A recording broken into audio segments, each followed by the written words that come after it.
Assalamualaikum warahmatullahi wabarakatuh, sobat-sobatku sekalian. Selamat bergabung kembali dengan saya di channel ini.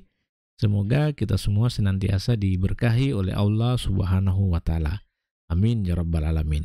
Oke, dalam video kali ini saya akan berbagi strategi kepada adik-adik ya, yang akan bertarung untuk memperebutkan kursi di perguruan tinggi negeri melalui jalur SNBP atau jalur seleksi nasional berbasis prestasi. Seperti apa strateginya? Langsung saja kita bahas. Nah, pertama, memperhatikan nilai rapor. Apa maksudnya? Ya, maksudnya di sini adik-adik harus memastikan bahwa nilai mata pelajaran dari program studi yang dipilih dalam keadaan baik semua atau paling besar nilainya.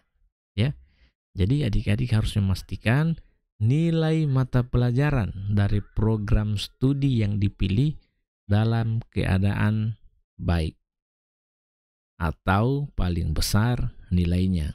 Misalnya, adik-adik akan memilih prodi bahasa Inggris. Maka nilai bahasa Inggris pada raport jangan sampai di bawah standar. Ya, jangan sampai di bawah standar atau nilainya kurang.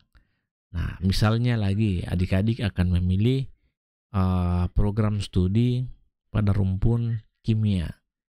Maka yang harus adik-adik perhatikan adalah nilai kimia yang ada di raport itu harus berada pada posisi nilai yang paling tinggi. Ya, jangan sampai kalau misalnya adik-adik ingin masuk di program studi rumpun kimia dan ternyata nilai kimianya justru rendah, maka itu akan menjadi satu persoalan ya. Menjadi satu persoalan dan tentu akan membuat adik-adik akan semakin sulit untuk bersaing dengan teman-teman yang lain yang memperebutkan satu kursi pada program studi yang sama ya. Jadi diupayakan di sini adik-adik harus memiliki nilai yang tinggi pada program studi yang akan adik-adik pilih. Seperti itu. Oke, ini yang pertama, memperhatikan nilai rapor. Yang kedua, nah ini yang paling penting, memperhatikan jurusan atau program studi yang dipilih.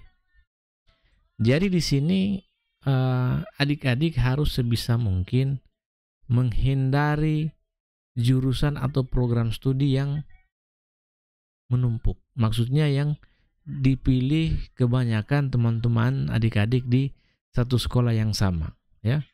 Jadi kalau misalnya taruhlah jurusan kedokteran di sekolah A misalnya ya, dan ternyata mahasiswa yang atau siswa yang ada di sekolah A tadi banyak memilih prodi atau jurusan kedokteran, maka ini bisa dipastikan peluang adik-adik untuk lolos lewat jalur SNBP akan sangat kecil. Kenapa? Karena sangat banyak orang yang berebut untuk masuk di prodi atau jurusan kedokteran. Maka dari itu saya menyarankan adik-adik untuk menghindari hal semacam ini. Apalagi misalnya jurusan kedokteran yang dituju itu berada pada satu kampus yang sama, misalnya kampus A, dan semua calon mahasiswa yang berasal dari sekolah adik-adik itu memilih jurusan kedokteran pada kampus A tadi, maka ini akan sangat berisiko. Risikonya apa? Risikonya akan semakin mempersempit peluang adik-adik untuk bisa lulus di sana. Akan sangat sulit untuk diprediksi. Jadi sebisa mungkin untuk dihindari hal-hal semacam ini. Yang kedua, adik-adik harus bisa memilih jurusan yang paling sedikit dipilih. Ya, terutama di sekolah yang adik-adik tempati saat ini. Karena kenapa? Karena dengan memilih jurusan yang paling sedikit dipilih, ini akan memberikan peluang lebih besar untuk lulus. Ya, meskipun misalnya adik-adik menginginkan satu jurusan yang populer misalnya, tapi karena di sana sudah banyak orang yang bersaing, yang sudah apa istilahnya, sudah banyak orang yang masuk di sana, ya kalau saya menyarankan adik-adik untuk menghindari jurusan yang meskipun populer ya kalau bisa dihindari. Akan lebih bagus kalau misalnya adik-adik memilih jurusan yang sedikit dipilih ya. Nah, setelah itu tentunya adik-adik bisa mempertimbangkan untuk memilih jurusan dengan passing grade yang rendah. Kenapa? Karena dengan memilih jurusan yang memiliki passing grade yang rendah seperti ini akan semakin membuka, memperbesar peluang adik-adik untuk lolos pada pilihan yang dipilih seperti itu. Nah, selain itu adik-adik juga bisa memilih jurusan yang ada portofolionya, khususnya untuk jurusan atau program studi bidang seni dan olahraga. Kenapa? Karena ketika adik-adik punya punya prestasi di bidang seni ataupun olahraga, maka itu akan semakin memperbesar peluang adik-adik untuk bisa lolos di sana. Ya, hitung-hitungannya daripada adik-adik bersaing di jurusan lain yang kemungkinan besarnya adik-adik akan tersingkir, ya lebih baik adik-adik berjuang pada jalur yang memang adik-adik punya peluru, ya, punya senjata untuk bisa berjuang di sana. Misalnya punya 10 sertifikat atau penghargaan di bidang seni, atau punya 10 penghargaan tingkat nasional atau internasional di bidang olahraga, maka saya sangat menyarankan kalau adik-adik menggunakan jalur portofolio ya untuk masuk di perguruan tinggi yang adik-adik inginkan. Karena dengan menggunakan jalur portofolio ini, saya rasa dengan banyaknya sertifikat penghargaan yang adik-adik terima, apalagi misalnya tingkat nasional atau tingkat internasional, maka itu akan semakin memperbesar peluang adik-adik untuk lolos pada jurusan atau program studi yang dipilih khususnya di bidang seni dan olahraga seperti itu. Nah, kalau misalnya dari sisi nilai adik-adik sangat kurang, tapi misalnya adik-adik masih ingin mempertimbangkan untuk mengikuti jalur SNBP ini, maka coba untuk mencari perguruan tinggi atau jurusan yang mempertimbangkan prestasi non akademik. Nah, di sini kita bicara prestasi lagi ya, prestasi yang non akademik. Nah, bisa jadi ketika adik-adik punya banyak prestasi non akademik dan jurusan yang adik-adik tuju tadi membolehkan atau memberikan memberikan peluang kepada mereka yang memiliki prestasi non akademik, meskipun misalnya nilai-nilai akademiknya kurang, maka itu akan bisa menjadi satu peluang bagi adik-adik untuk masuk ke jurusan yang dipilih. Kira-kira seperti itu. Jadi di sini pintar-pintarnya kita memilih jurusan atau program studi yang dituju dengan melihat banyak aspek, bukan hanya berdasarkan bukan hanya berdasarkan nilai, tapi berdasarkan berdasarkan penghargaan-penghargaan yang kita miliki, berdasarkan prestasi yang kita miliki. Itu semua harus bisa menjadi pertimbangan kita pada saat memilih atau menentukan jurusan dan program studi yang akan kita pilih pada satu perguruan tinggi negeri. Nah, setelah itu ya saya sangat menyarankan untuk menghindari lintas jurusan. Kenapa? Karena lintas jurusan seperti ini ibaratnya orang gambling ya. Ya daripada daripada lintas jurusan, ya saya pikir lebih bagus misalnya adik-adik mengambil jurusan yang sesuai dengan dengan kriteria yang adik-adik miliki seperti itu. Misalnya adik-adik jurusan IPA, ya ambillah jurusan IPA. Jangan jurusan IPA kemudian menyeberang ke IPS. Karena kenapa? Karena ini akan sangat sulitnya karena otomatis nilai-nilai IPA yang adik-adik miliki itu tidak bisa sinkron dengan jurusan IPS yang akan adik-adik pilih. Ya. Nah, setelah itu tentu yang harus diperhatikan selanjutnya adalah perguruan tinggi yang menjadi target. Nah, di sini tentu kalau kita bicara perguruan tinggi, maka semakin tinggi status perguruan tinggi, maka semakin banyak orang yang ingin kuliah di sana. Nah, saya menyarankan kalau misalnya adik-adik tidak keberatan untuk memilih perguruan tinggi yang yang lebih yang lebih rendah statusnya, ya saya lebih menyarankan adik-adik untuk memilih perguruan tinggi yang lebih rendah statusnya ketimbang bersaing di perguruan tinggi yang tinggi statusnya atau yang tinggi peringkatnya. Kenapa? Karena itu tadi, semakin tinggi status satu perguruan tinggi maka semakin banyak orang yang akan berjuang di sana. Misalnya saya kasih contoh, adik-adik ingin masuk jurusan kedokteran. Dan jurusan kedokteran yang adik-adik pilih itu jurusan kedokteran yang ada di kampus UGM misalnya, atau UI, atau misalnya Universitas Hasanuddin misalnya. Nah, universitas atau perguruan tinggi yang saya sebutkan tadi otomatis statusnya sangat tinggi, apalagi bicara tentang jurusan kedokteran, itu menjadi jurusan yang favorit di sana.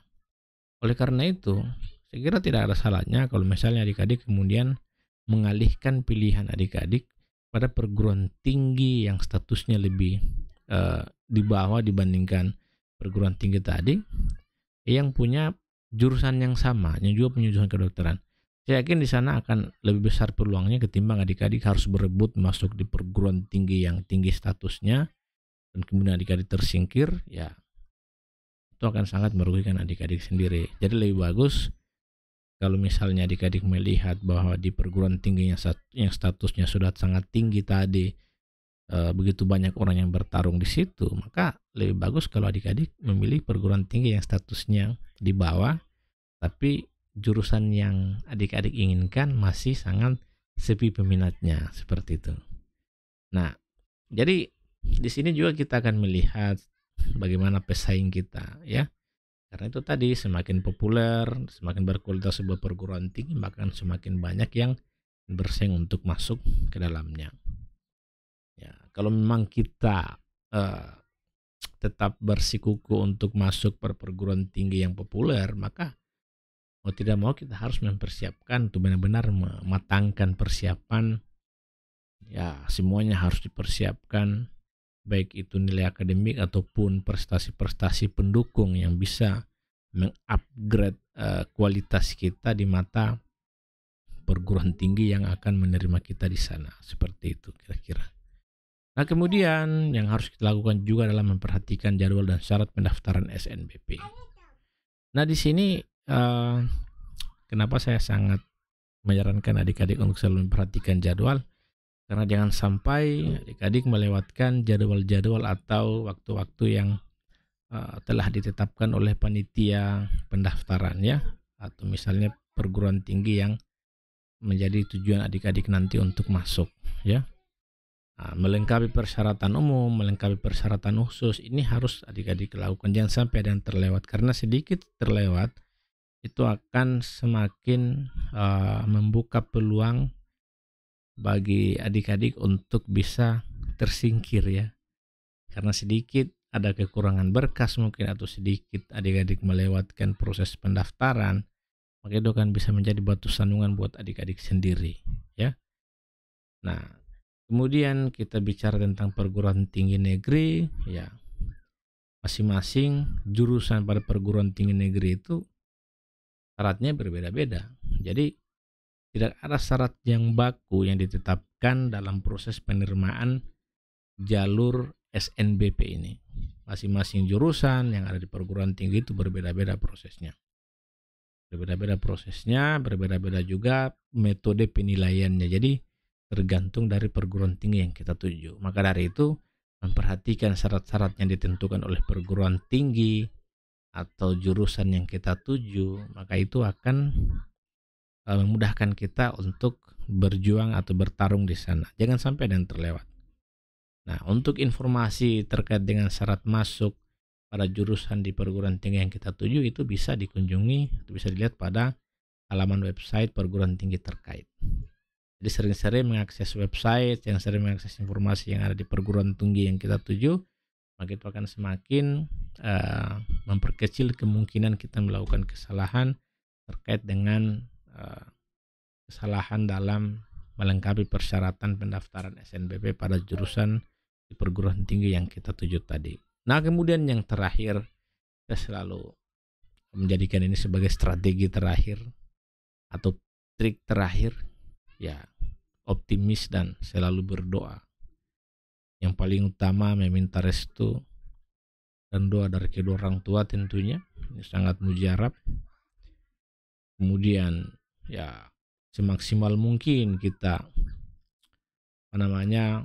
berdoa, menggunakan waktu-waktu kita untuk berdoa di waktu-waktu yang mustajab, khususnya bagi yang muslim, ya. Dan yang paling terakhir kita berserah diri.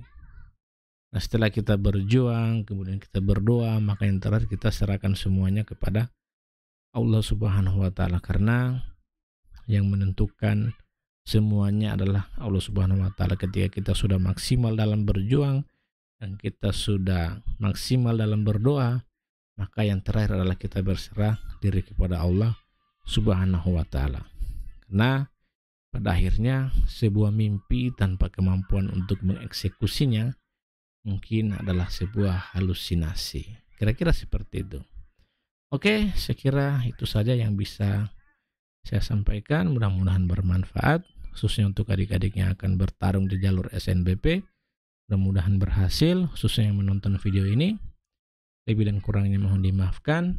Saya akhiri dengan ucapan wabillahi taufiq wal hidayah. Wassalamualaikum warahmatullahi wabarakatuh. Salam dari saya, dosen swasta. Terima kasih.